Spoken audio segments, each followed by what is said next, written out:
Hello, and welcome to the Empowerography Podcast.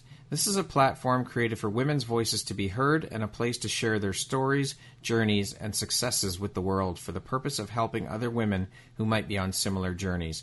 We are empowering women one episode at a time. I'm your host, Brad Walsh, so kick back, grab one of your favorite beverages, and enjoy the stories.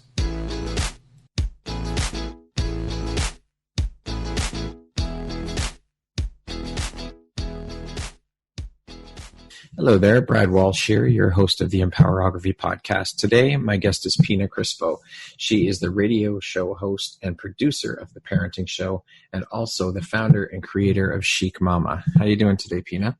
I'm doing great, Brad. How are you? I'm doing great. Thank you so much for agreeing to be part of this movement, this group, this podcast. I appreciate you being here. No, thank you for asking me, and thank you for being patient with my COVID life.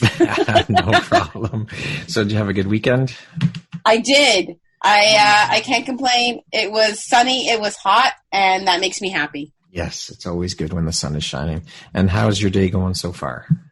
So far, so good. Can't complain. No complaints, okay? No complaints.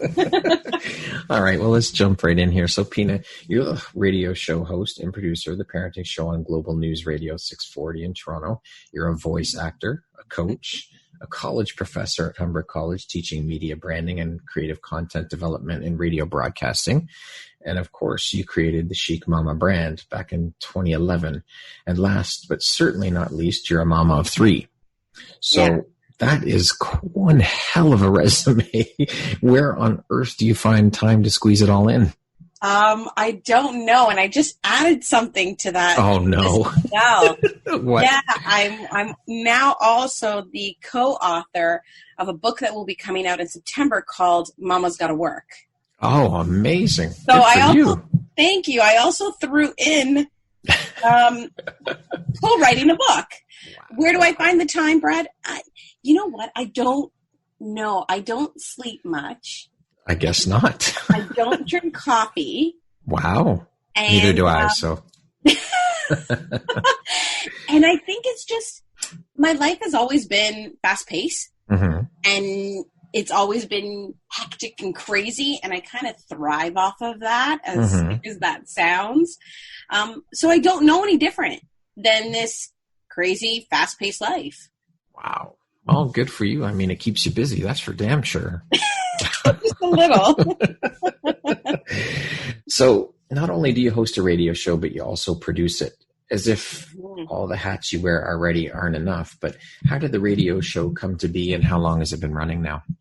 Okay, so the radio show is about 2.5 years old. And my dear friend... Sandra Carusi, we used to work together in radio. I come from a radio background. So we worked together for years. She was on the sales side. I was in marketing and promotions. And there was a point where I had left to go have kids, right? And so I went on mat leave in 2011. And while I was on mat leave, I actually lost my job a week before returning. Wow. Yeah. That was a kick in the pants, I'm sure. But during that time is when I developed and created Chic Mama, my brand, and worked on it and so on and so forth. And I always kept in touch with my radio family because they're a huge part of my life.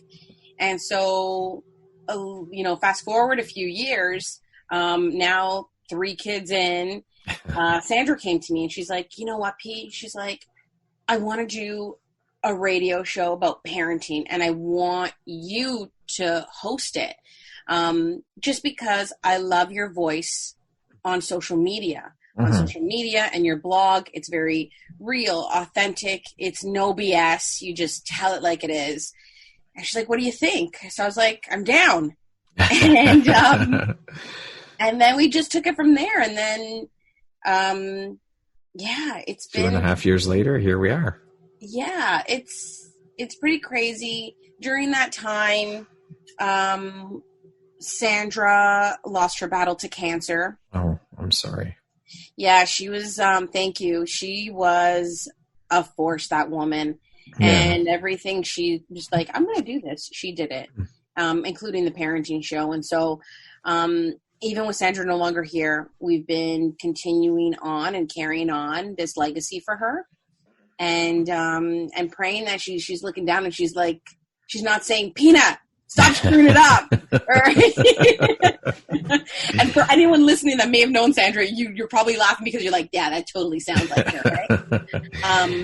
But yeah, it's been good times. Awesome. Good time. You know what? I think I may even screwed up on I think maybe it might be 3.5 years. 3.5 years. Okay. Yeah. You know what? I'm not going to lie. This COVID life, I don't know what day it is. Yeah, along with most of us, right? It's crazy. Yeah, so now I'm actually thinking about it. I'm like, I think it might actually be 3.5.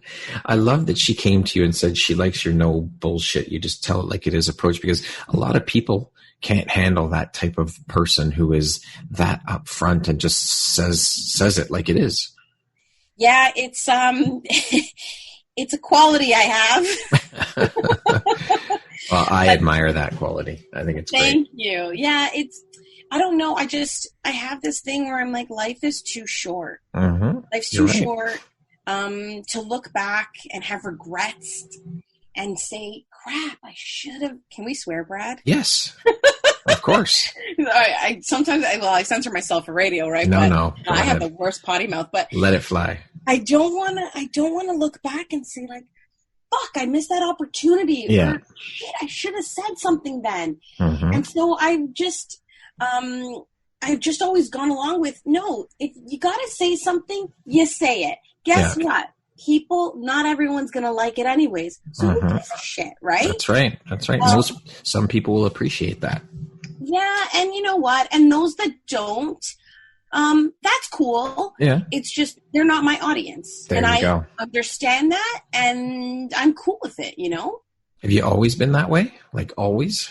For the majority of my life, yes. But I think after becoming a mom and going through some stuff, losing my job in radio and watching my dad go through cancer, and it's going to be 5 years this coming July that he's passed away. I'm sorry. Thank you. That I think it's just taking it to the next level where I'm like, yeah, you know what? Life is too short. Yeah. Mm-hmm. And no regrets. I'm not going to live that way anymore. Yeah. So if something needs to be said, it will be said. And sometimes I may come across as very like in your face and outspoken. That's just my nature, you know? And like I said, it's not for everyone. Yeah. I know that and I'm cool with it. Awesome. As long as you're okay with it, that's all that matters. Yeah. So what would you say is the most exciting part about being a radio show host for you? God. So I went to school for radio and I teach in the radio program at Humber College, like you mentioned earlier. Radio, I started when I was 16 years old. Wow. And I'm 40 years old now, Brad. And it's just, it's magic to me. Yeah. I can't explain it. It is a passion of mine. It was one of my first true loves. Awesome. And so getting behind that mic, putting my headphones on, and part of this is also my voice work as a voice actor. Yeah. Getting behind that mic and putting those headphones on, I can't even begin to describe and explain the energy and the emotion and all the feels that I get at that point, you know? It's knowing too that you have this power of word, spoken word. Yeah. And you can touch people from a distance. You know, people can be listening around the world online, and you can say something that can impact someone so deeply, and you may not even realize it. Yeah. So a big part of me, like, God, who wouldn't love that, right? Absolutely. And so when booking guests, I always keep that in mind and thinking about topics we have like really informative guests and topics that we cover off on the parenting show. But we also like to have a lot of fun because making people laugh is a huge part of who I am. I'm no comedian by any means. But even just during, the past few months where we've been at home, locked down, it's been heavy. It's been heavy for people. And now, too, with everything going on with Black Lives Matter, just really heavy, serious times. And so I like to take to social, and I like to take to the parenting show and address, certain issues and topics that need to be addressed. But then I also like to bring some light and have some fun. You have to. Times, because it's like you turn on the TV and it's like, oh God, numbers, you know what I mean? Yeah. How many people are affected? How many people have died? What's going on? Like it's crazy. So I'll take to my social media and I'll just screw around and like show my like goofy side and it's like, this is who I am, and watch me lose my shit on my kids, right? And for a few minutes, I can probably like bring a smile or make someone chuckle that's watching. And then they message me and they're like, Pina, you don't understand how much I needed that laugh right now. Makes them forget about what's going on. Yeah, it's a bit of an escape. So, and then in turn, it actually helps me escape too. Yeah, exactly. Right? Getting the feedback from them. That's so right. Radio is just magic. I don't know how else to tell you. And it feels damn good. I love it. So tell me about Chic Mama. Where did the idea and inspiration come from for it? And also, where did the name come from? How did you come up with that name? Okay, so working in radio, when I was at, I was head of marketing and promotions at the time for 102.1 The Edge in Toronto, one of the largest alt rock stations in Canada. Yeah. And while I was there, social media was a big part of it. Like, I remember being there when Twitter came out. Wow. I'm like, whoa, what is this? 140 characters or less. How do I get my message in, right? Yeah. And so social media, I have grown with and evolved alongside of it. And part of it was blogging. So at the time at The Edge, I was, although I was head of marketing and promotions, I also had a blog called Rearview Mirror. And it was all about the music and rock, alt rock lifestyle, and Rearview Mirror being a song title from my favorite band, Pearl Jam. Yeah. And it was basically, I came up with that title because it was kind of like my perspective, my view on things. Yeah. Like what I would see in my rearview mirror kind of deal. And so I loved it. I loved doing that. It was just like an add-on to my job, something that I kind of volunteered to do.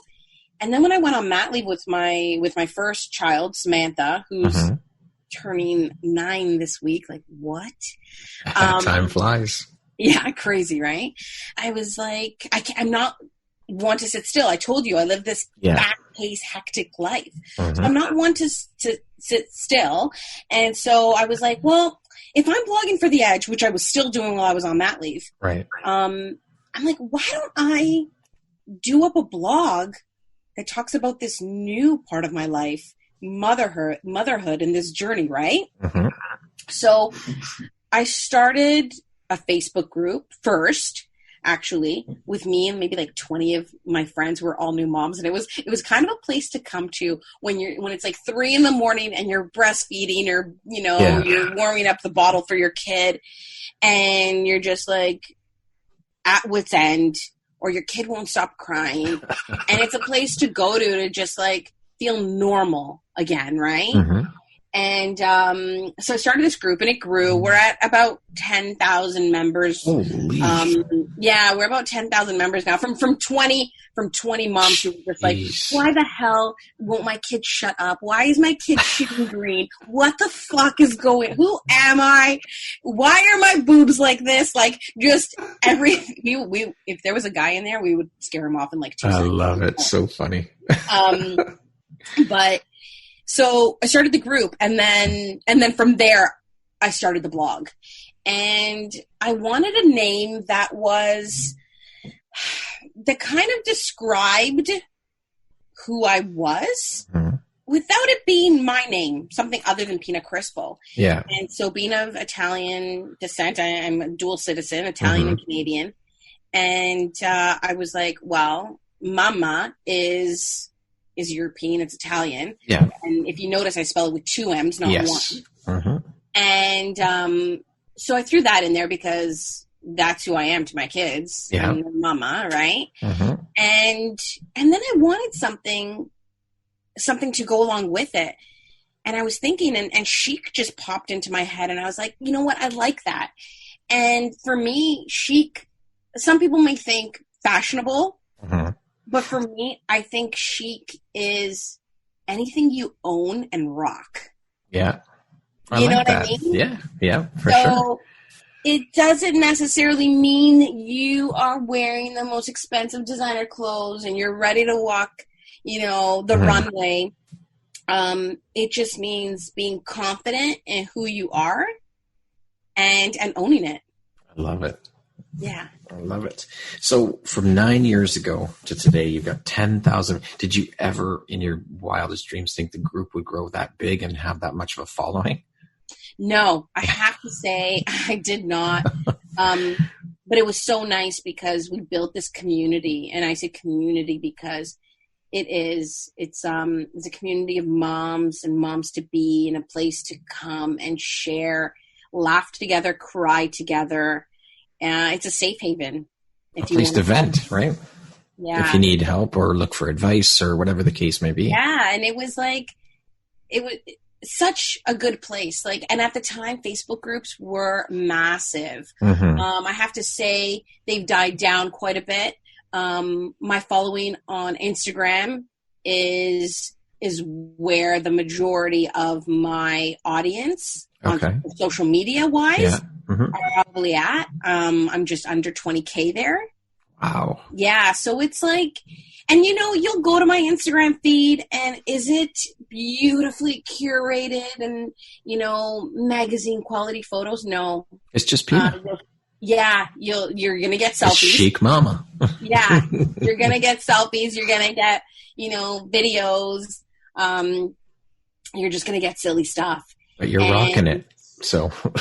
And that's my vibe. Yeah. And that's my brand, and that's who I am. And I'm just proud to own that, Well, it obviously resonates with just under 20,000 people. So amazing work. Good for you. And you should be very proud of what you've created. Thank you. Thank you.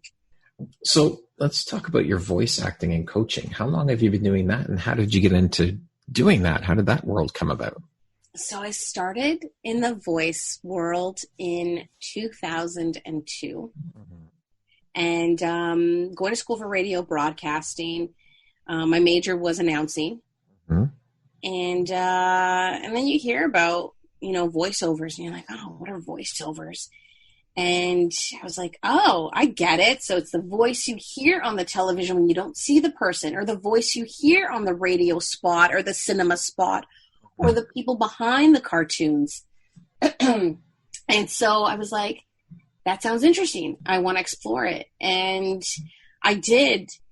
I found an agent right out of school. Wow. And I've been with him ever since.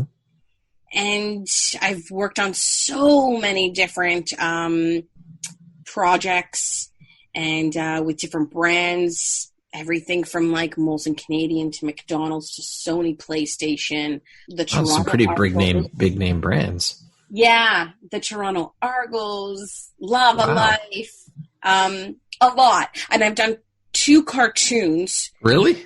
Yeah. One aired in Australia. I think it was Channel 8. It was called G2G, which was Got to Go. And my character was one of the main characters. His name was Saffron. Okay. And it's funny because if you see me and then you see a picture of Saffron, we couldn't be any more different. Saffron is this tall, they're probably tweens, I would say, not even teens. So so there's the huge age difference there. Yeah. But she's tall and thin and blonde. And then you see Pina in real life, and I'm 4'11" and a half, dark black hair. Total opposite. Too funny. Yeah, well, and it's really funny, I should say, because when people see me on Instagram and then meet me in real life, they're like, "You seem so much taller on Instagram." Really? Yeah. I don't know. Oh, okay. Okay. All right. But yeah, so that was G2G, which aired in Australia. Mm-hmm. And then I did another one, which was really big in Europe. Okay. More specifically, Italy and Germany, I believe, were the top countries that it was most popular in. And that one is called Mia and Me, which is on Netflix. Okay. Wow. So I did the second season of Mia and Me. It was a smaller character. Yeah. But it's fun. Sometimes I'll catch the kids watching Netflix. That's just hilarious. Mia and Me, just to see if they can find Zolana, which was my character. Yeah. Okay. So That's funny. awesome. Yeah. Now, you're also a college professor, which of course ties in with your radio career, obviously, and your love for radio. But how did that whole gig come about?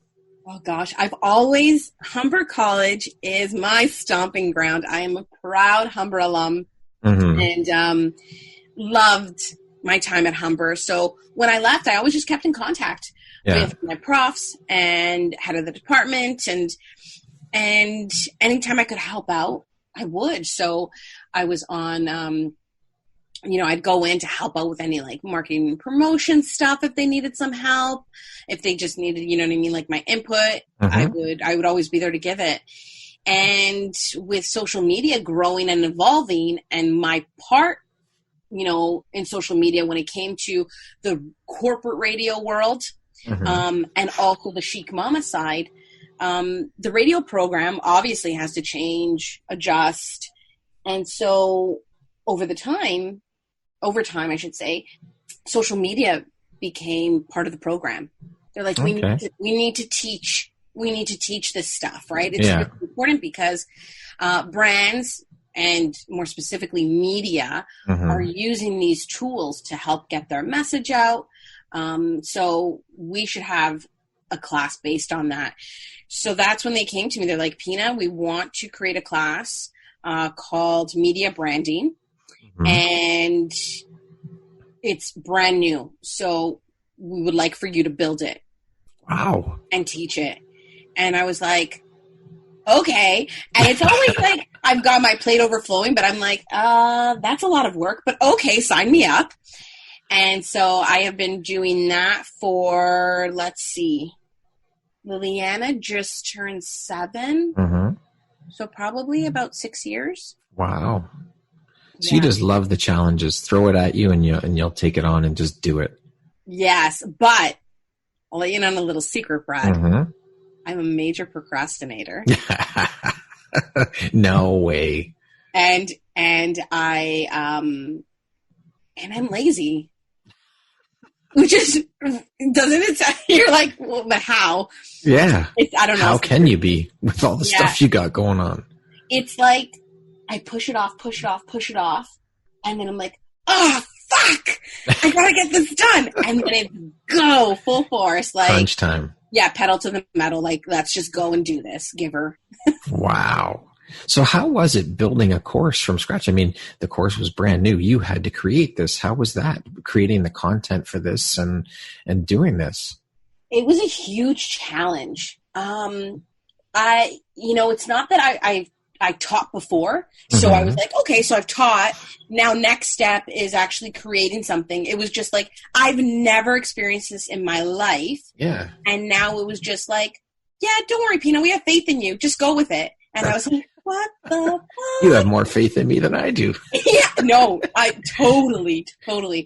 And I was just like, oh, Jesus. And I just sat down and I was like, okay, well, let's start from scratch. Let's take a look. They gave me like a brief course outline, and then I filled in the blanks. And I'm like, okay, so what are we going to do here? How can I, teach these kids? Yeah. What do they need to know? What's going to be useful for them? And so, I just basically built something that I thought would make sense. And every year I will tweak it because things change. Yeah. And social media is like evolving. It's ever changing, yeah. Oh my God, is it ever? And I can't even keep up. And my students will be like, Miss, or they'll call me P, you know, they'll be like, but these algorithms, and I'm like, don't even go there because they just fucking changed overnight. I don't even understand it, you know?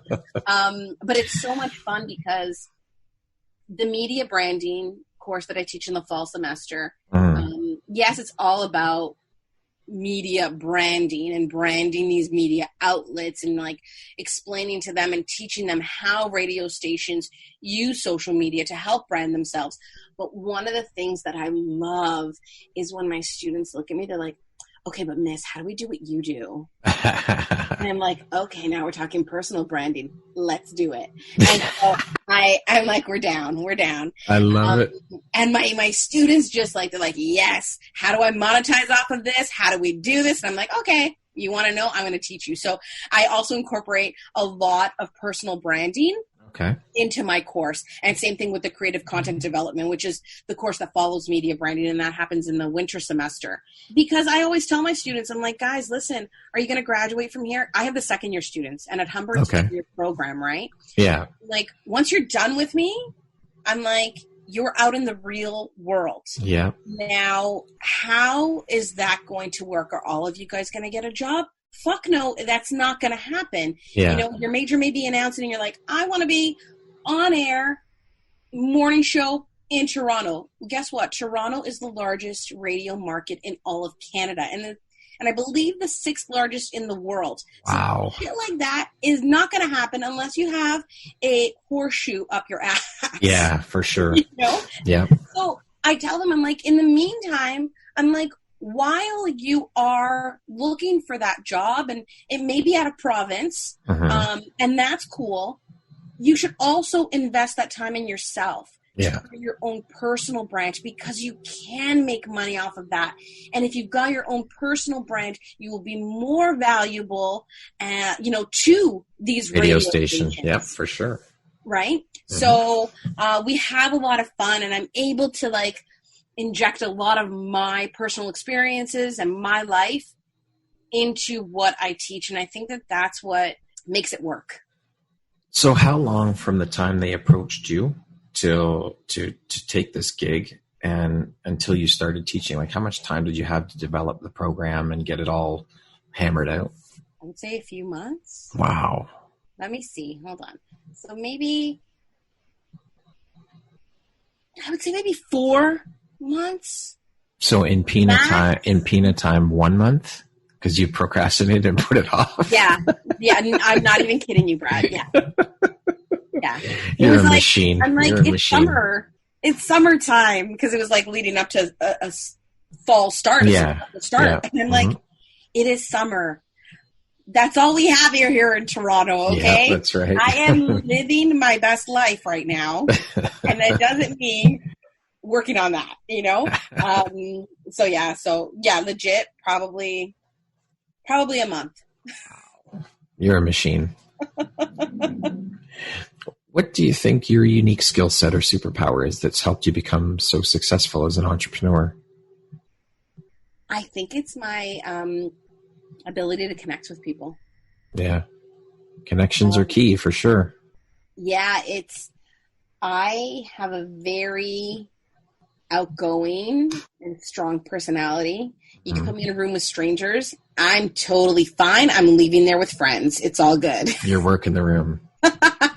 So I think just being able to connect with people, and even on a deeper level sometimes, I think that is big for me, and probably would be considered my superpower. I'm an extrovert to the max. Yeah. So you can just imagine what this COVID life is doing to me right now. Yes. This is not me. I need my people. I need to hug them. I need to touch. I need to feel. Yeah. And that, I think, is, anyone who knows me will say the same thing. And my friends have been checking in on me. They're like, you okay?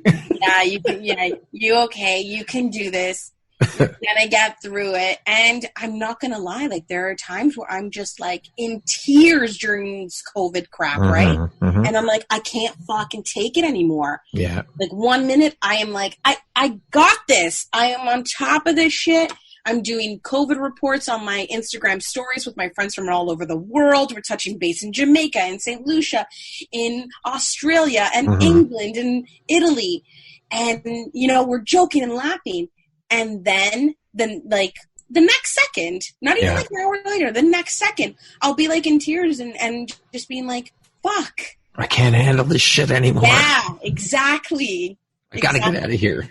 Yeah, so I'm an extrovert to the max, and because I'm an extrovert and because I'm so outgoing, I think that definitely that is my superpower. Okay, cool. To date, what would you say is your biggest win or your greatest high? Oh, greatest high, and we're not talking about drugs either. No. you can talk about that too if you'd like. That's up to you. I only do weed. Weed. Half on occasion, but weed is my thing. All right. The biggest high. There's okay, so give me a couple. Give me 3. Okay, so people are probably going to be like, well, she's got to say kids, right? Yeah. Yeah, kids, but I'm not putting them up there. Yeah, right sure. Now. That's a given. So they don't even count. It's a given, so I'm not going to say that. Yeah. The radio show, hands down. Sandra coming to me with that opportunity and believing in me just meant the world to me and means the world to me still to this day. And I will forever be grateful to Sandra for that. Getting this book deal is also a huge thing for me because, and this is probably going to come as a shocker surprise. I've been blogging for, oh my God, is it 12 years longer? I don't know. And so you'd think that writing is my thing. Yeah, it's a natural. It's not. And I think that I suck at writing. Well, obviously you don't because you've been given a book deal. They don't give people who suck at writing book deals. So I think that's your own self-defeating thing. Yeah, it's like, what is that? What is it when there's a word for it? When you think that you suck at something and you're like, you know, you're kind of just going along with it and hoping that people buy it and follow suit. There's an actual word for it, and sure. I can't think of it right now. But yeah, I'm like, I'm not a writer. I suck at writing. This, you know, this shouldn't be happening to me. But I got a book deal, and anytime I write, even like a blog or something like that, the feedback I always get is something amazing, and I'm like, there you go. I'm fooling these people. No, you're an imposter syndrome. That's it. Yes, that is it. You got it. Well, that's what I was trying to say. I'm like, I'm fooling these people. But when they came to me and I was like, okay, again, I'm not going to say no. Who would in their right say no to a book deal, right? Even if I'm not writing the whole book, I just wrote a chapter, I'm a co-author in it. It's still something that I'm like, no, I will take that. Thank you. And absolutely. I always say yes and then figure it out later. There you go. That's the way to do it. And that's a huge feather in your cap. You can say you're an author. Yeah. So I would say that radio and the book deal are huge. Teaching in Humber is a big deal for me too. Awesome. To be able to say those 3 things, that I host and produce a parenting show, which is the only parenting show on terrestrial radio in all of Canada. Wow. I'm one of the few, if not probably like the only content creator in Canada that has her own branded radio show. Because when you listen to it, it's Chic Mama branded. I love it. Right? There's content creators within Canada, yes, that are radio announcers, but they don't have their show branded, you know, with their personal brand. So those are big things for me. Those are major wins. No doubt. Now it's on 640, your radio show. Where else can people listen? They can listen online. Okay. If they want to listen live online, it's Sunday nights at 8 p.m. Eastern Standard Time. Okay. Or they can always, you know, if they miss it, they can always catch the podcast later, which you can just grab anywhere, you know, you listen to podcasts. Apple Podcasts, Stitcher, all those places. All that stuff. There you go, folks. You want to check out Pina's parenting show? There it is. Yeah, I'll tell you, it's real parenting though. It's not, you won't hear stories about me cutting my kids' sandwiches into shapes of hearts. Them coming home from school. It's not puppy dogs and ice cream. No, it's real parenting. It's like, I couldn't wait for my kids to go the fuck to sleep so I could, have a joint. There you go. D&T, okay? I love it. That's it's the real deal. Yeah. Awesome. Since you currently wear so many hats in terms of your career, what profession, other than the ones, multiple, you currently have, would you like to attempt? Oh, God. See, if I didn't get the book deal, I would say write a book. Mm-hmm. And I would, maybe that's still it, though. Maybe write a complete book on my own. Okay. But I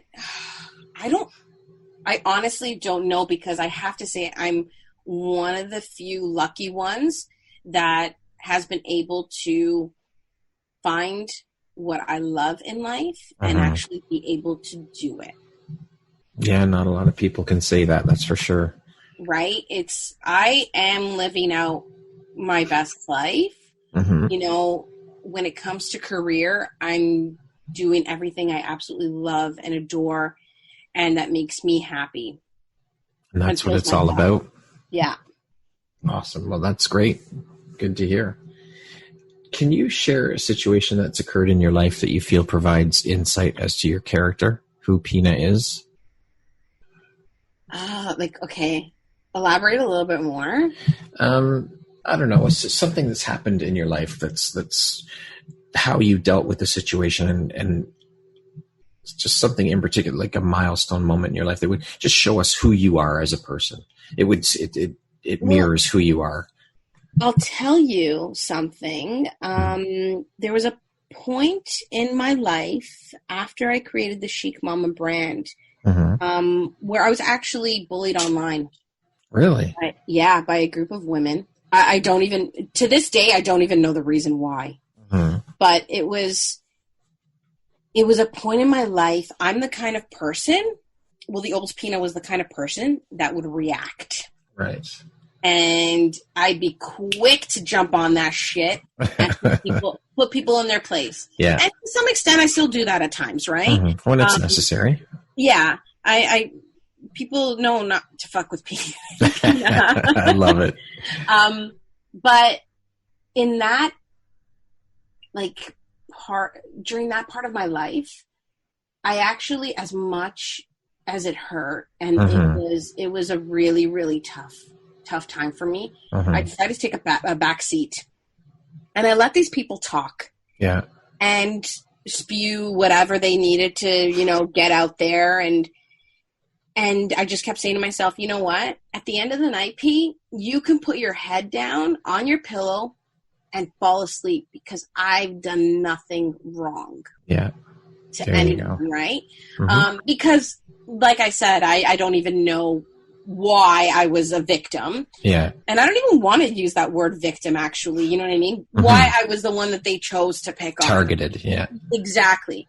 And so I was just like, let them go about it. Let them do their thing, because by me not reacting, it's just gonna fucking piss them off. Exactly, because that's exactly what they're hoping for, right? Is a reaction. Yeah, they want a reaction. And I'm like, fuck that.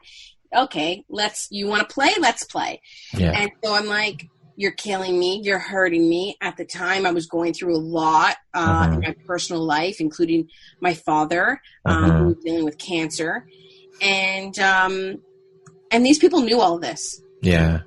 And so I was just like, you know what? I took a step back, and it was really funny, because by doing that, the people watching on social media, because this was all online, people watching on social media, a lot of them reached out to me, and they're like, I don't know you, but I have to say that what these people are doing is absolutely disgusting, and you have my full support. That's awesome. Without me saying a word. Yeah. And I think that propelled me to look at life differently, and to just focus more, and give me that drive and motivation to be like, now, going forward, I'm going to take on, you know what I mean, anything that comes my way, and I'm going to fucking kill it. I'm going to kill it. And it was after that I have to say a lot of good things started popping up in my life, including the radio show. There you go. See? So that helped mold me and make me the person that I am today. So to all those people that, took part in that, I thank them. Yeah, exactly. Guess what, Brad? I wouldn't be where I am today without That's right. Thank you so much to the haters. Thank you. These things are our experience. Yeah, exactly. Our experiences shape who we are, who we become as people. So good for you for standing your ground and just let it go. Just whatever. It's not worth it. Because again, they just wanted a reaction out of you. And by you being silent, just told them that was the biggest middle finger you could have given them.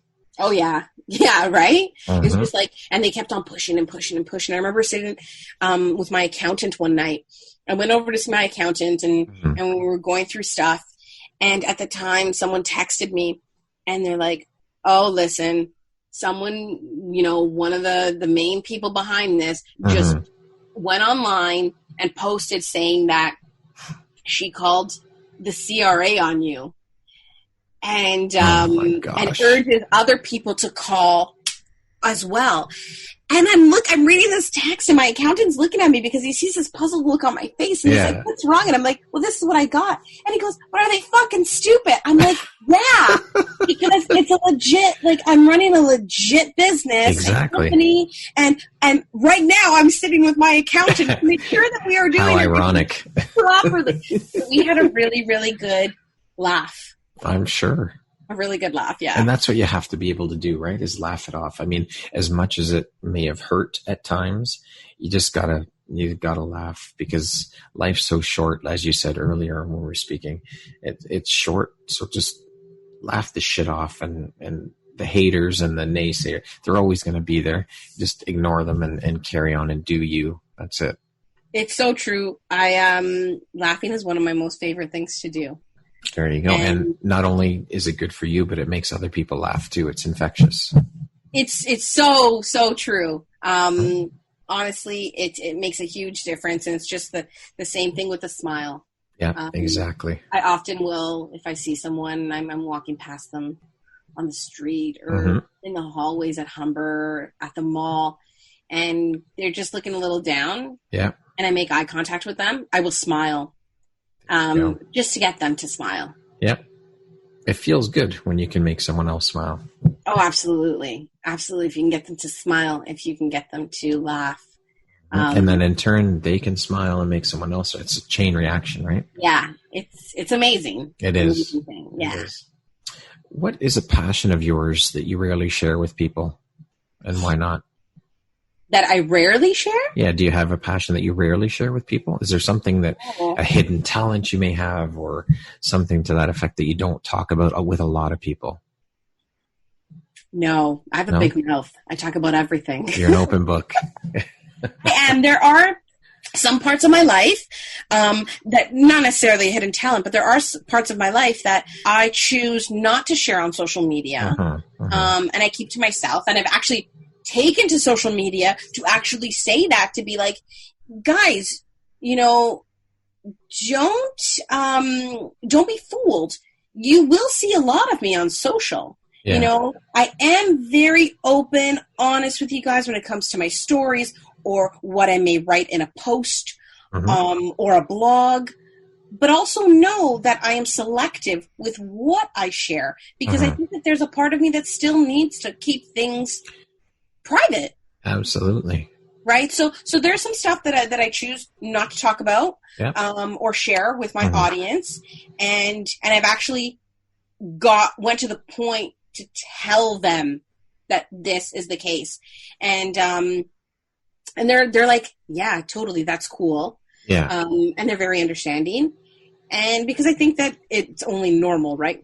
Yeah. Anyone that says that they share everything on here, I don't know about that, right? Yeah. But you will see me like, I'll ugly cry on stories. I will share. I'll share the good, the bad, the ugly. Yeah.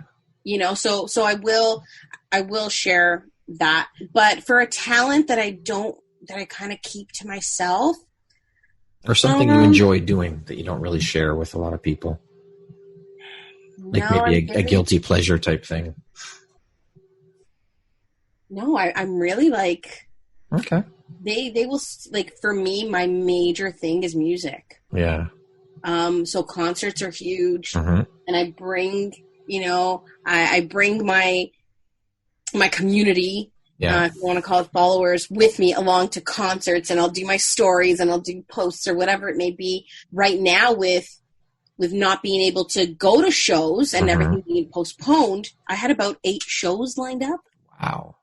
Yeah, I had like 3 Pearl Jam shows. I had Foo Fighters, Deftones, Rage Against the Machine, Killers, like just so many shows lined up for this year, and everything got postponed. So, and I come from a music background with radio, and I've worked with many bands, and so I decided actually that for my musician friends and for the music community, I was going to do something and use my social media for it. So I created what is called the Stay Home Sessions. Okay.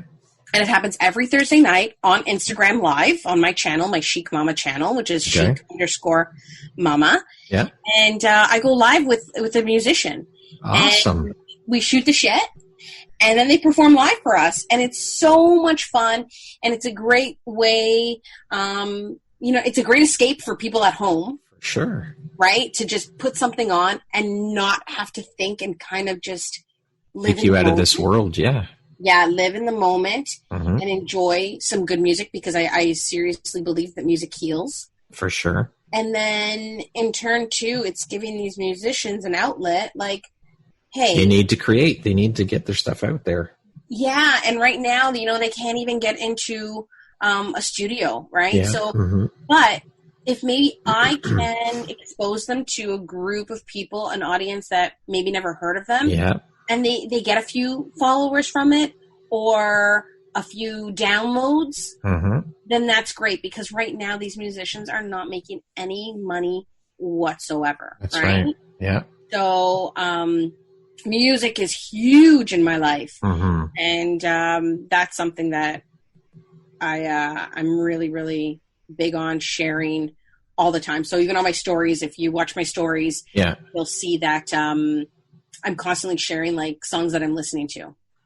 That's an incredible thing you're doing, Pina. Amazing. I love it. Helping out the music and arts community, and it's amazing.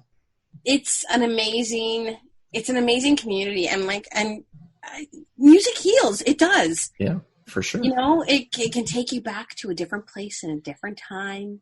Well, it can take you back to an exact moment too in your life, right? It's amazing the things that music can do. Isn't it? It is. It's incredible. It's so we're having a lot of fun with the series. This week will be week 11 for us. Awesome. And who do you have on this week? Do you want to know something? I'm booking that person today. Oh, very cool. I told you last minute. There you go. But I'm actually going to reach out to a lead singer from a great Toronto cover band that I would always go check out at the Hideout. Yep. Which was one of my favorite clubs, which now is closed down because of COVID. They announced that they've shut closed down. It's done. But yeah, so very music cool. is, although I don't play an instrument, music is part of your different ways. Part of your life. Yeah. Oh, one thing I could say. Sure. Is I talk about it, but not all the time. And you can add this to my list of things as well. I'm also a Reiki practitioner. Wow. Well, so I have my level 1 and level 2. So that's something that it's not always on my forefront when you're not going to see it when you go to my social or anything like that, or know that. Every once in a while, I'll make mention of something that's related. Yeah. So there's a little energy. A little hidden bit of energy, hidden treasure. Yeah, awesome. Mm-hmm. What's something people seem to misunderstand about you? People often, they see my outgoing personality. And a lot of people will take it the wrong way. I'm an alpha. Uh-huh. And I'm very outgoing. And like I said, I'm very touchy-feely. Yeah. So, and I'm like carefree. It's all about like living your best life. Yeah. And so I have a lot of people that I hang out with, a lot of friends. And when I'm with them, I will, hug them and greet them with a kiss on both cheeks because I'm Italian and that's what we do. I'm not saying I make out with them, but I'm very like, I'm an emotional being, right? And I'm very sensitive when it comes to that stuff. And so a lot of people will see that if I'm like talking on stories and I'm like, oh, I'm with my buddy and we're going on a friend date tonight. Yeah. They seem to not hear the word friend and think it's date. Okay. And think they're like, what's up with Pina and all these guys? And I'm like, chill out. Like I can have friends that are guys. That's right. And just there. So I think a lot of people sometimes misunderstand or misinterpret that. I also travel a lot for work. And so I've been hearing, well, not right now because I'm not traveling, but just before we went into lockdown, word got back to me that quite a few people are like, she's always, traveling and, oh, I wonder who she's going with, or I saw her with this guy or that guy. And I'm like, chill out. Nothing's happening. I'm going to these places for work and that's it, Busybodies. So Jesus. I think it's really funny because I keep that relationship part of my life to myself. Yeah. And I don't talk about that stuff on social media. Yeah. This is what I was saying, some stuff I don't talk about. Exactly. And so people come up with their own story. Which I love. It's funny. Well, I'll tell you, I went on a trip. I was going to Punta Cana for work. This was early 2019, January 2019. And I was going with someone. And, but as we got in the Uber to bring us to the airport, I purposely did a story because I'm a bitch like this. And I thought it'd be so fucking funny. I was like, oh my God, okay, where am I going? I often don't tell people where I'm traveling to because I love surprises. Yeah. So too bad. If you love them or not, like you're stuck with it because I love it, right? Yeah. So I don't tell people where I'm going. I'm like, okay, so we're in the Uber, we're going to the airport. Where am I going? I don't know. I'm like, oh my God, I'm sitting next to the person who's coming with me too. But who am I going with? I'm like, am I going with like the husband? Am I going with the girlfriend? Am I going with one of my boyfriends? And who am I going? And so like people automatically are like, oh my God, like what? Why would she even just give out that list? What does she mean? And the whole time I was there, the messages I was getting were like, can we see who you're with? I'm like, the person's camera shy. Sorry. I love it. Keep them guessing. Always keep them guessing. Yeah. I was like, yeah. So it's, I had fun with it. I'm very misunderstood, misinterpreted when it comes to that stuff. People take my friendliness sometimes as flirting. Right. But I'm like, listen, I don't want to get in your pants. Yeah. That's like, this is just me being me. Like, that's it. Chill out. It's all good, right? Get over yourself. Funny. Yeah, exactly. Exactly. Yeah. Who would you say are 3 people that have been most influential in your life? Oh, God. Okay. I'm going to group this one as one. Okay. My parents. Yes, of course. They came here as immigrants in 1971 from Italy with literally $100 in their pocket. Wow. And just busted their asses to be where they are today. And I have 2 older sisters, and they put us all through school, and they provided for us, and they taught us like how to be strong women. And I actually did a post for Father's Day, and I mentioned it there that my dad taught me to be a strong woman, but still take no shit. Yeah. And still be compassionate and kind and loving. and, you know, even seeing my mom work multiple jobs and sacrifice all the sacrifices that they made for us, you know. So my parents are on the top of that list. Mm-hmm. My two older sisters, as well, Kathy and Lisa. Like, you touch one of us, that's it. The other two are on Game you. over. Yeah. It's like the Crispo sisters. You don't want to. You just don't even don't go there. fuck with them. Don't go there. So them and God, I can't think of a third. Okay. But I know that there's probably a third, fourth, fifth there. You know what I mean? Yeah. But family to me is like so super important. I come from a really close, tight-knit family. Like, we get off the phone with each other and we always say, I love you. Yeah. Me too. I'm the same way with my parents. Always, every time. It's amazing. And it breaks my heart when I hear friends that don't have that. You know what I mean? Because to me, this is all I've ever known. I'm like, well, what do you mean? You know?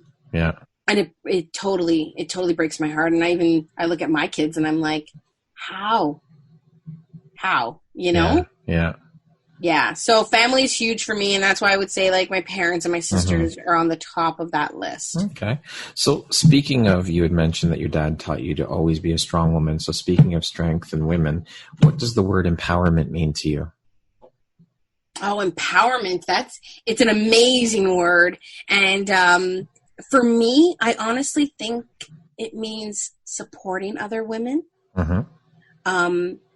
Not judging other women,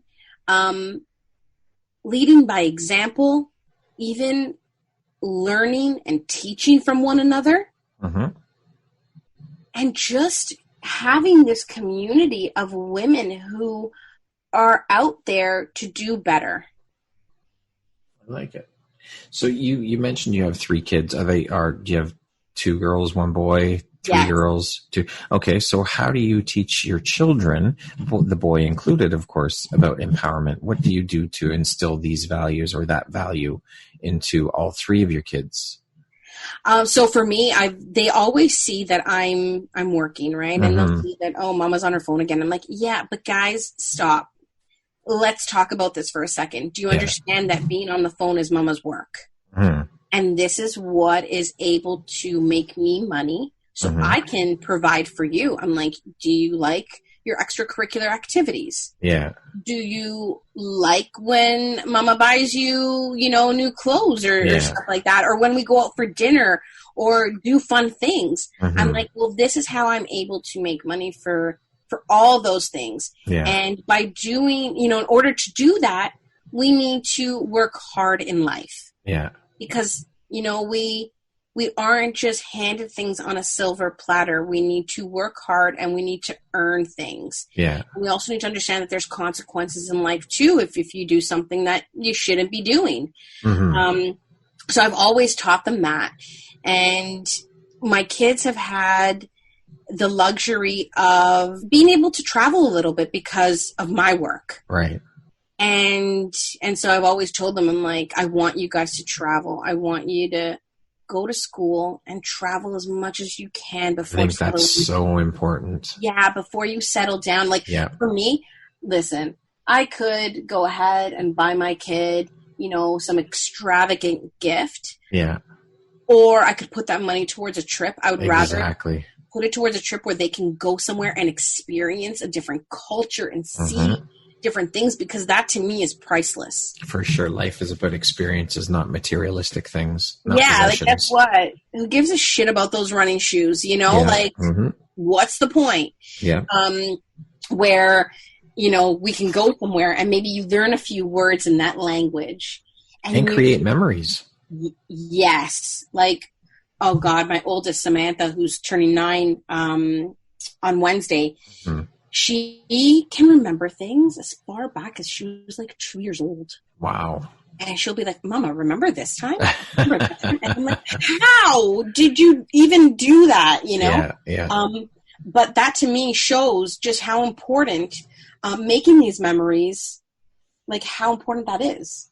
Absolutely. Right? Because they remember this stuff. So I tell my kids, I'm like, if you want to be able to do all this stuff and you want to be able to travel, or you see that car, like my son Marcus, he's my youngest, he's turning 5 in October. Yeah. And he's like, oh, Mama, I want a motorcycle. And I'm like, you know what, Marcus? You can get a motorcycle when you're older, but you need to work and you need to save up for that, you know? Yeah. And if you do well in school, you know, then you can get a better job that pays better, you know? Yeah. So I teach them all of that stuff, but it's really important, too, that I teach them, you know, kindness and compassion, just like I was taught. Yeah. And, you know, we sat down with all the, you know, Black Lives Matter stuff going on. And I was talking to my kids about it, and I'm like, all right, so, you know, I'll show them a picture of like a bunch of kids and there's different races. And I'm like, okay, what do you guys see here? And they're like, kids playing, having fun. And they didn't exactly. That's the key right and there. I'm like, yeah. And I'm like, okay, good. Right. Yeah. And I'm like, do you understand what's going on in the world today? And they're like, oh, about the virus. And I'm like, no, not about the virus, about, you know, this stuff, you know, have you heard anyone talk about it? You know, have you heard maybe like the radio on in the background mentioning something, or the newscast on the television? And so my daughter Samantha's like, well, Mama, I read a book in school and it was about a woman named Rosa Parks, and my heart was like, yes, fuck yes. I'm like, okay. And I'm like, okay, Samantha, tell me. And she told me, and her younger sister, Liliana, and her little brother, Marcus, were all there, and they were listening. And I'm like, well, you know, some people treat others differently because the color of their skin, and they don't treat them with the same respect, and they don't look at them as an equal. And they're like, well, why? That doesn't make any sense. And I'm like, exactly. Yes. So we, you know, everyone is included. Yeah. Everyone is equal. They're like, yes. So you know what? It's like, it's teaching all of this stuff. And I think that it's my responsibility as a parent to do that, you know? 100%. All parents need to be able to do this. Do I have all the answers? No, fuck no, I don't have all the answers. No. Was I even on this topic? Was I even like, you know, left speechless? Yeah. I didn't even know what to say on social. Yeah. And then I was like, okay, I finally put something up. I muted myself for a week. I didn't post any content on my feed. And on that post, I said, okay, I'm going to mute myself for a week. And I don't understand what people of color are going through. And I'll never understand. No. And I don't claim to understand because I am a white woman, and a white woman, like, of privilege. Yeah. You know, so I'm going to take this time to mute myself so I can listen to the voices that need to be heard. Yep. And learn from them. I don't need to muddy the waters with any messages I have right now, because guess what? It's not fucking important. No, it's not. So yeah, I felt, you know, the need to, and I hope all other parents too felt the need and the importance of sitting down with their children to discuss stuff like absolutely. I mean, these values have to be, and lessons have to be taught when the kids are young. That way it's ingrained into them and just part of who they are. I mean, the fact that you showed your kids that picture or whatever it was online of kids of different races playing together, and they just saw it's just kids playing, that right there shows that you're doing an amazing job. That speaks volumes. Yeah. I grew up in Rexdale. And it was very, very multicultural. Yeah. And so that's all I knew, right? It was just like, okay, well, there's my friend from, you know, India, and there's my friend from Africa. That's right. My Jamaican friend, my Colombian friend, and my Portuguese friend, and the Polish friend, and, you know, and that's we're all the same. We are all the same. Yeah. We were all like first generation Canadians. Yeah. Exactly. Yeah. How would you describe yourself, Pina, in one word? Oh, shit.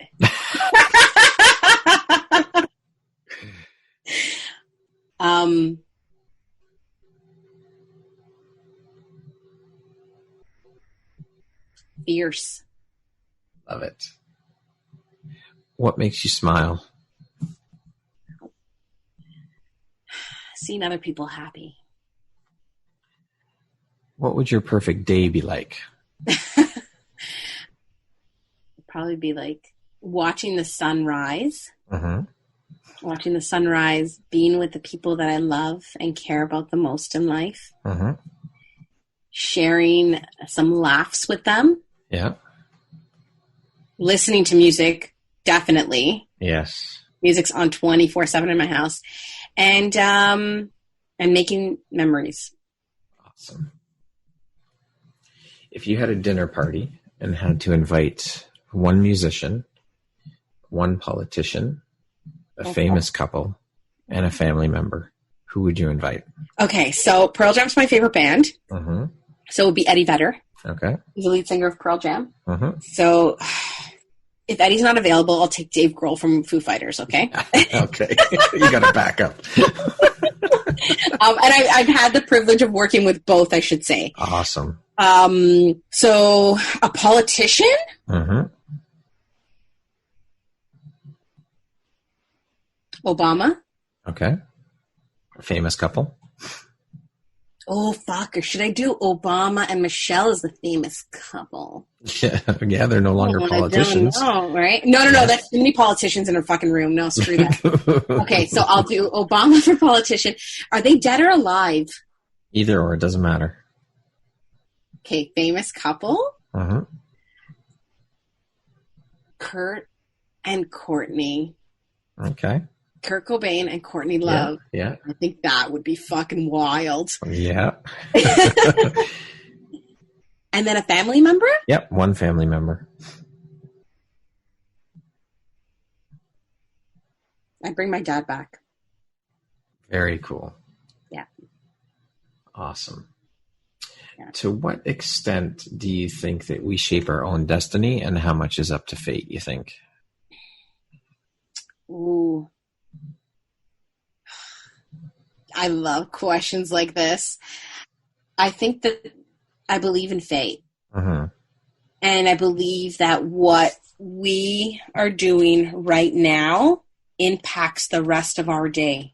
So, even just, Brad, we were talking about doing the podcast a little while ago. Yeah.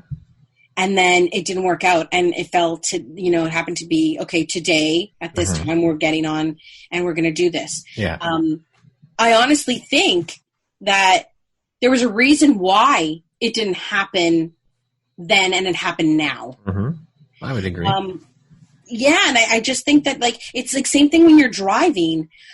Some days you may say, I'm going to take the long route home. Mm-hmm. Or I'm going to take the short route home, or I'm going to pay the 407 bill and I'm taking the full highway, And I think that affects us and affects our life, because who knows, maybe taking the long way home, maybe avoided a car accident. Yeah. Yeah. Or maybe it actually got us in a car accident, but avoided something even worse happening if we went the other way. Right. So I'm big on fate, destiny. I think that we can, to a certain extent, we can shape our destiny, because if you want something in life, you're going to work hard for it. Yeah. But that's if you want it. There's a lot of people who say that they want something, but they don't put in the work, or they don't want to put in the work. Yep, that's right. Right? So I think that it's what you put into it, you will get out of it, So we can shape, to a certain extent, I think we can shape our destiny. Okay. It's just, the work you put into it. Like I always tell people say, fake it till you make it. And I'm like, I fucking hate that. Yeah. I'm like, why? I'm like, how about learn it till you earn it? I like that one. That's great. Right? I love it. So I'm like, how about that? Right? Let's love that one. Talk about that for a second. Earn it till you learn it. Learn it till you earn it. I love it. Yeah, awesome. Learn it till you earn it. That's beautiful. Yeah. What is one of your favorite quotes? I would say that it is one that I post every year for my birthday. Mm-hmm. And it is, I am going to tell you right now because I don't want to screw this up. I know it, but sometimes Yeah, no, sometimes I screwed up. And let's see. I'll tell you. Where are we here? I've got it. Oh my God. And please excuse the kids. Like, no problem. It's okay. This is part of the mama life. Okay, there you go. guys? That's it. This is who I am. Yeah. The quote is, "Don't regret growing older. It's a privilege denied to many." Oh, that's pretty deep when you think about it. Yeah, because a lot of people are like, "Oh my God, I'm so old." Listen, I'm 40. I can out-party any 22-year-old. You want to, and anyone listening, you want to go and try? I'm totally down. Like even my students sometimes they're like, "How?" And I'm like, "Don't you worry." I'm like, "You're only as old as you feel." That's right. For me, I want to live my life. Mm-hmm. And I like the carefree, and I love the whole living your best life thing. But the whole don't regret growing older is that at the end of the day, you're here to celebrate another fucking birthday. That's right. Not enjoy it. Love it. Yeah, not many people can say that. My dad should still be here. People like Sandra Carusi should still be here. We're coming up to the anniversary of two of my dear friends, Lawrence, who, died young. He should still be here. And another dear friend, Martin Streak, who legendary announcer at 102 on the Edge that I worked with. We're coming up to year 11 of his passing. Wow, it's been 11 years? Yeah. Holy.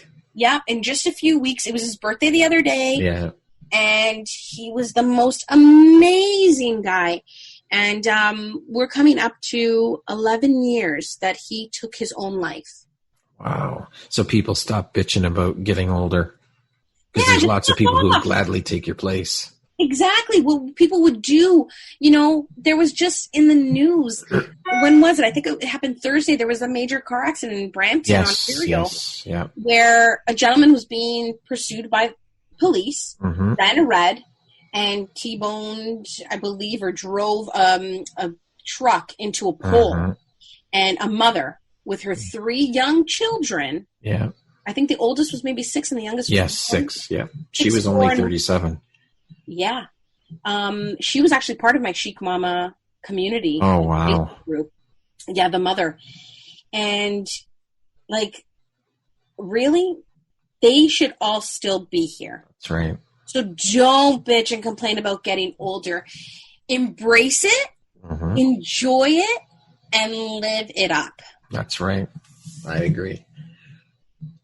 Are you an early bird or a night owl? Night owl. Night owl. Okay. Except when I am away traveling. Yeah. If I like I mentioned, I've been given some amazing opportunities and traveled to some great destinations.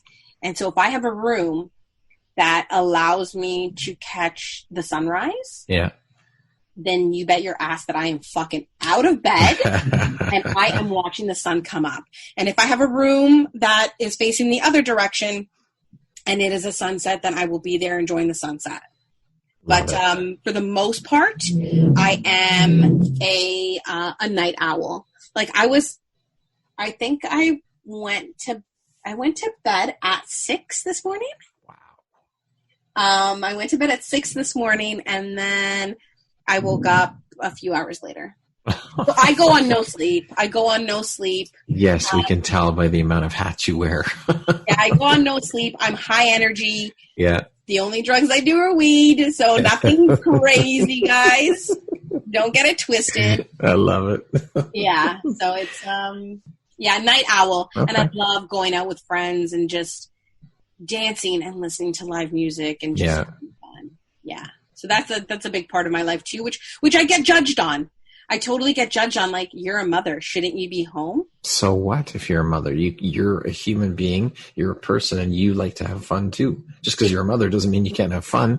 Exactly. I look at it as there was this meme that I saw once, and it was it showed the mom doing all these things with her kids. So she's at the park with her kids.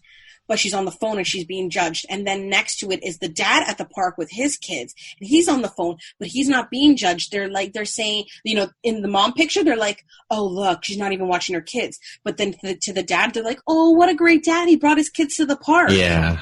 The bullshit like, stereotypes. What the fuck is that? Yeah. It's the same fucking shit. So, like, people will be like, well, who's watching the kids?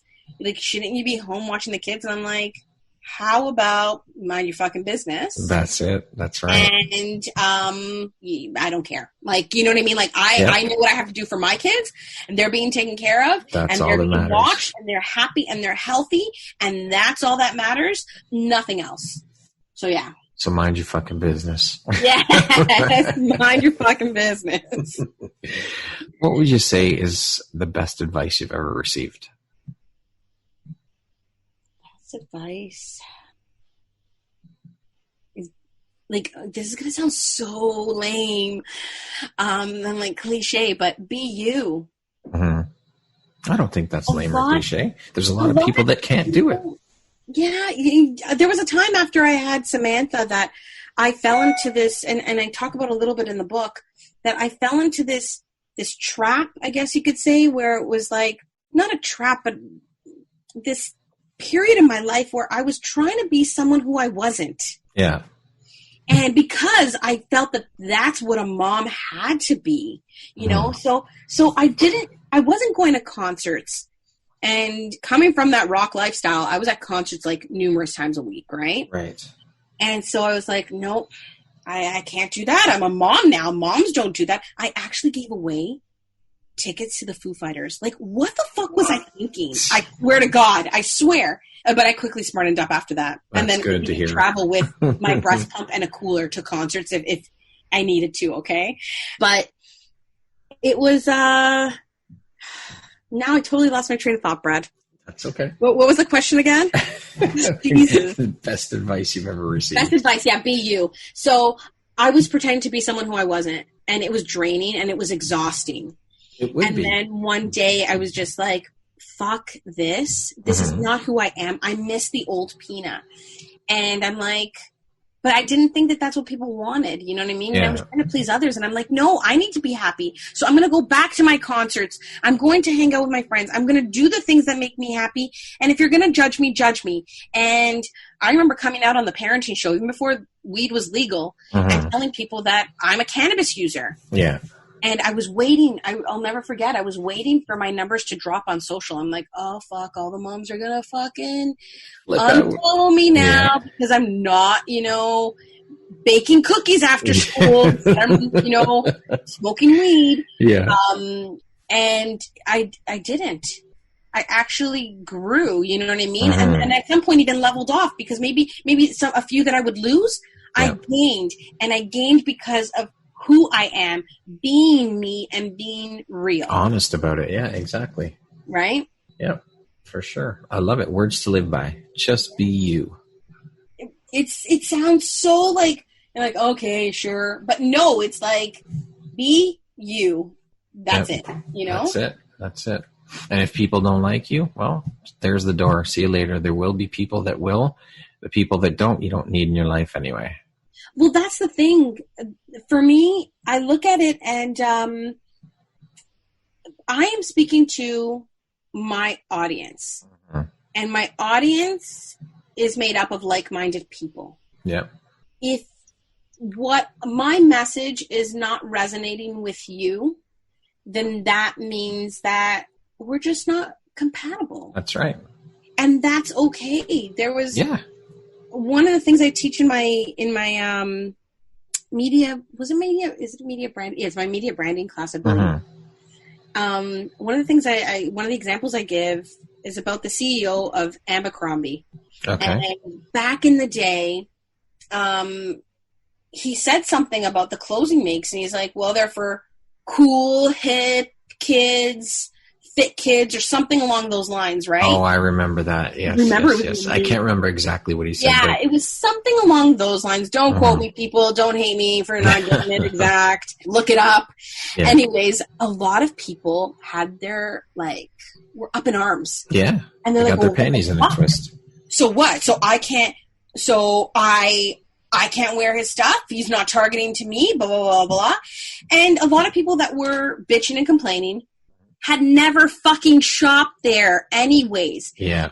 The sales were not impacted at all. There were not a drop in sales because all the people that were bitching and complaining never bought from him. And the people that did buy from him continue to buy from him. There you go.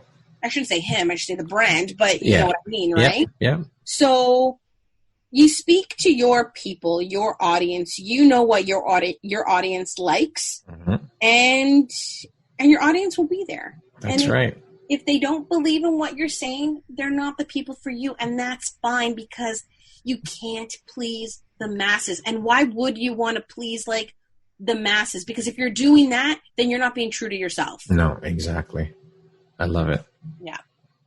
How do you define success? What does that word mean to you, Pina? Success is being happy with what you've accomplished in life and being able to say like, yeah, like I'm cool with that. You know what I mean? Yeah. And I'm proud of this project that I worked on or this campaign that I landed. That's what success means to me. It doesn't necessarily mean having a bank account with X dollars and a beautiful home, like, you know, in the south of France and the most exotic, like beautiful sports cars. No. Yeah. It's success to me is at the end of the day, you look back and you're like, I'm happy. I'm happy of how far I've made it and come in life. Yeah. What I'm doing in life. I'm making a difference. I'm happy. Well, let's be honest. You could have all that shit and be the most miserable person in the world. So what good is it? Exactly. Happiness is first. Yeah, totally. What would you say is one of the most important things you've learned in your life, and what was your life like before learning it, and what was your life like after learning it? This is probably going back to the whole thing about being true to yourself, because, like I said, I lived my life for so long solo, you know, just meaning like without kids. Yeah. And then I had my daughter Samantha, and I remember coming home from the hospital, and it was, you know, we left the house 2 people. And then we came home 3. Yeah. And I was like, what the fuck? I'm now responsible for this baby. I don't know if I'm coming or going. My emotions are all fucked up. Like, you know, I could look at my husband and he won't fucking get it. You know what I mean? Yeah. And it's not his fault. You know, like, it's just my body has been through all these changes. Yeah. And I'm super hormonal. And so then with that, then I was just like, well, now I gotta be a mom. I gotta be what people, you know, June Cleaver here. Yeah. And I hope that everyone listening knows what Leave it to Beaver. Yeah, I know, because sometimes I say that, like I'll say, or, you know, I'll make a reference like that in class, and my students are looking at me like, what the fuck? Who the hell? Who? Like, who are you talking about? I mentioned Kurt Cobain this year, and someone was like, what? And I'm like, no, we're not doing this. I'm like, you fucking homework, okay? You go look up Kurt Cobain. Yeah, that's right. But yeah, to be like this picture perfect Pinterest type mom, guess what? Not putting those moms down. There's a place for all different types of moms. That's just not me. Yeah. And it took a while. It took years after having Samantha where I was stuck in this kind of life and I was so unhappy. And so then I was just like I said, just one day I'm like, I can't live like this anymore. I had Samantha. 2 years later, I had Liliana. 2 years later, I had Mark. I had Samantha. 2 years later, I had Lily. And then while I was pregnant with Marcus, I lost my dad. I was 6 months pregnant with my dad. Man. Then I had Marcus. And it was just so like, fuck, life is too short. Yeah. I've been trying to be someone who I'm not and miserable as a result of it. And I was like, fuck this. This is who I am. I'm going to own it. If you like it, great. You come along with me for the ride. If you don't, it was nice knowing you. There's the door. Don't let it hit you in the ass on the way out. Yeah, right. And so afterwards, like I have to say, like I'm so happy that I actually even realized it. Because I feel for those women who are stuck and they don't realize it. Yeah. And it took a while for me But I'm on the other side now, and I'm happy. Life is great. Yeah, like, listen, do I get down on myself? Yeah, I just had like a day not too, like, the other day where I was just like a miserable fuck, and I was just like, in tears. Yeah. I'm not saying I have this picture perfect life. Nothing goes wrong. Shit goes wrong. Like, my Father's Day, the only way I could spend it with my dad was going to the cemetery, and I was super close with my dad, and I took to Instagram stories, and I wished all the dads a happy Father's Day, and I'm like, I'm keeping this short and sweet because you people don't need to see me ugly cry. I just came back from the cemetery. Peace out.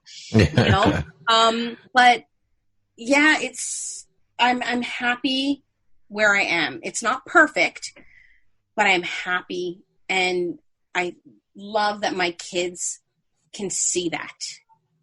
There's no such thing as perfection anyways. No. And the sooner you realize that, the better off you will be. 100%. Everyone has their challenges and struggles in life.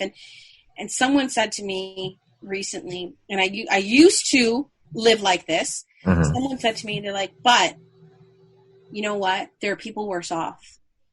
And I'm like, you know what?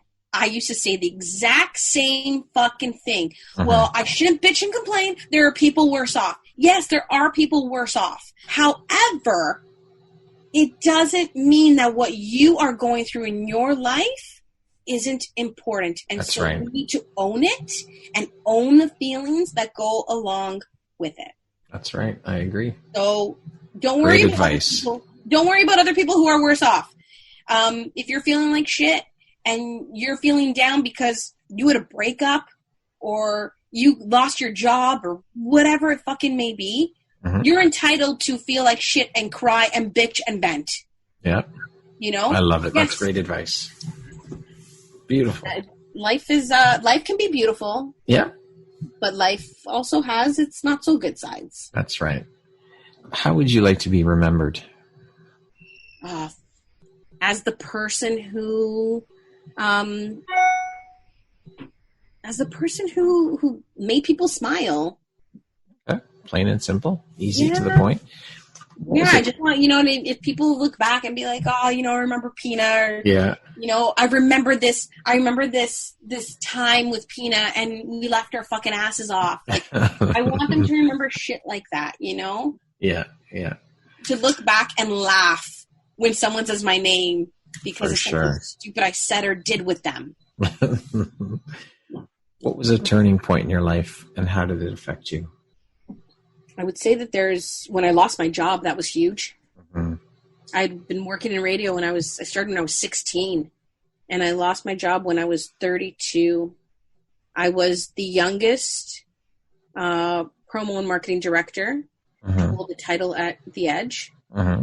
And I believe I was like under chorus owning The Edge. I was the first female to hold that title. Wow.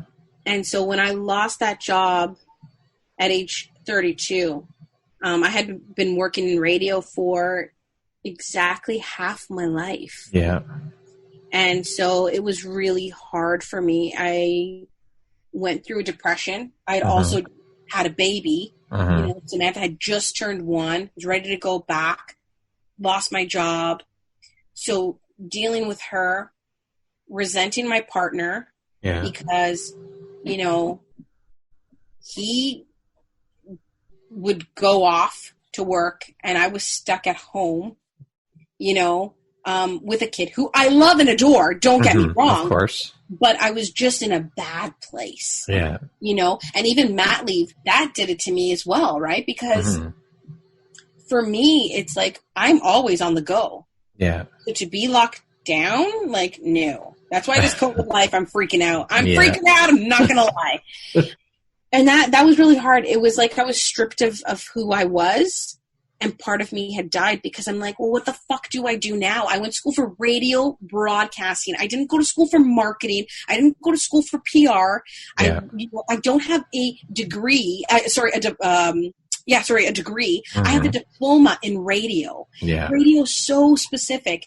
there's only so many radio stations within the Toronto market because moving would not be an option for me, right? Yeah. And so I'm like, well, I've already worked for a handful of stations within the market. Like, what the fuck now? So I was really depressed, and that was probably like a really shitty point. Mm-hmm. And the other one was losing my dad. Yeah. Yeah. For sure. You know, just going through appointments with him and watching him like fight the fight. And he fought for a long time. And then being there with him, with my sisters and my mom, by his side when he took his last breath. Yeah. Definitely. Yeah. That's deep. Yeah. Do you have any big projects that you're currently working on besides the book or coming down the pike that you'd like to share? So right now the book is the main thing. I'm so super excited and stoked about it. They are going to be printing the first few copies shortly to send out to some people to read it before it actually comes out in September. Yeah. I'm not doing anything brand new right now. I'm just wrapping up stuff for the book, and the stay home sessions are my baby right now. For those following me on social media, on Instagram, you've probably noticed that my feed has been more focused on that lately. And so, yeah, I would say the stay home sessions and just getting ready for the launch of the book. Awesome. Well, congratulations on both of those things. Thank you. If you could go back and give your younger self one piece of advice, what would that piece of advice be? Oh, fuck, don't sweat the small shit. And again, may sound cliche and like, you know, I've heard it a million times. But seriously, like, look at the shit that you get. If I look back and I think about the shit that I got pissed off at or annoyed or lost sleep over, and like now I'm like, what the fuck was wrong with me? Yeah. And I say that to my kids all the time. Like, they'll lose their shit over the smallest thing. And I'm like, seriously, you're losing your shit because you want the Mickey Mouse plate and your sister got it. Like, and now you're crying. Like, guys, let's evaluate here. Okay? Let's real parenting time. Let's think about this a second, okay? Let Mama break it down for you. Yeah, and like that's exactly, you know what I mean? That's exactly it. You know, as we're listening to like Rage Against the Machine, in the background, you know what I mean? And like all you hear is motherfucker. But yeah, it's don't like freak out and lose sleep over stupid shit. Especially shit you can't change or do anything about. Yeah, if you have no control over it. Like, what difference is it going to make? It's a hard lesson to learn, though. It's so hard. It's so hard. Sometimes I have to remind myself because you know what I mean? I'm falling down that path and I'm like, no, what the hell am I doing? Yeah. Like, stop, think. Check yourself. Yes, I always say that too. It's so funny you should say that, but I always say like, check yourself or I'll say, that person needs to be checked. Like it's so funny you said that. Yeah. I love it. And lastly, Pina, if you were to deliver your last 30-second speech to the world, what would that last 30 seconds sound like? Fuck Brad. Like, it doesn't have to be exactly 30 seconds, but what would your last? I should have read the questions you sent me in the email. That's why I send them ahead of time. But what did I say? I'm like, no, I didn't read them over because you want to wing it. Yeah, this is who I am. It doesn't sound rehearsed. Yeah, right? Yes. You can't fucking plan out your answers. Live off the floor. That's it. Yeah. 30-second speech. Oh, God. Doesn't have to be 30 seconds exactly. I know, but I don't even know what to say. I'd probably throw, like, there'd be swearing involved. That's okay. I'd probably, like, you know what I mean? Like, just fucking live your life for yourself. Live your life for yourself. Do the things that make you happy. Do the things that make you smile. Laugh more. You know, travel. Experience things because life is too short. And there you go. That's it right there. Fucking live your best life, people. Live it up. Pina, thank you so much for chatting with me. This has been an amazing chat. You are honestly a complete inspiration. You are a beautiful soul, a wonderful woman, a wonderful person. You should be very proud of all your accomplishments, and I'm sure you have a lot more to get done in this life. And your book's going to be amazing. I would love to have you back after the book launch, actually, if you wouldn't mind coming back. Yes, definitely. I will send you a copy as soon as I get one in my hand. Awesome. I really appreciate you being here and sharing your journey and your insights and a little part of your life with us today. It's been amazing chatting with you. You're truly a wonderful person. Oh, you're so sweet. Thank you so much for having me. Thank you so much for reaching out and being patient with me. It was awesome to sit down and chat with you today. And once we are out of this COVID life, we will hit up and like a patio and for sure grab a drink. Absolutely. That sounds amazing. Nice. Once again, my name is Brad Walsh, host of your Empowerography podcast. My guest today has been Pina Crispo. She's the radio show host and producer of The Parenting Show and founder, creator of Chic Mama. Thanks again, Pina, and I hope you have a wonderful rest of the day. You too. Thank you.